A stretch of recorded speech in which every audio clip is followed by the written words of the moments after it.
Hi, this is Daily Politics with news for today. On March 18, President of CAREC Mirziyoyev received a delegation from the European Union led by Commissioner for International Partnerships Joseph Sakila, who is on a working visit to Uzbekistan.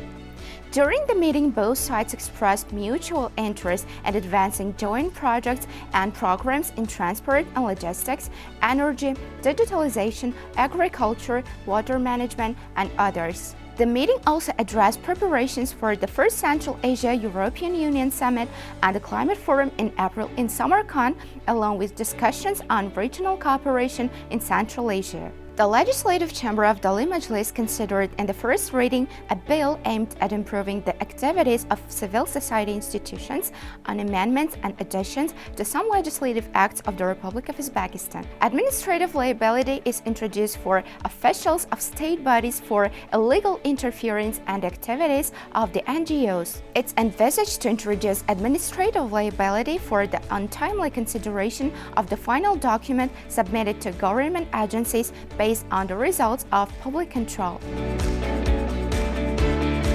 During the fifth plenary session of the Senate, lawmakers approved the law on amendments and additions to certain legislative acts of the Republic of Uzbekistan in connection with the adoption of the new version of the Constitution of Uzbekistan aimed at strengthening judicial activities and ensuring citizens' rights and freedoms. The law amends the Criminal Procedure Code, stating that suspects, accused individuals, or defendants don't have to prove their innocence and can remain silent at any time. If a confession is the only evidence, a person cannot be convicted or punished based on it alone.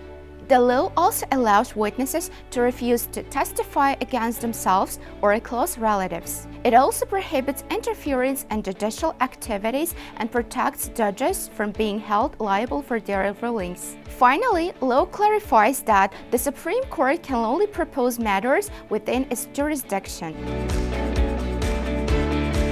The Comprehensive Action Program for implementing the Gender Equality Strategy until 2030 was approved at the fifth plenary session of the Senate of Uzbekistan.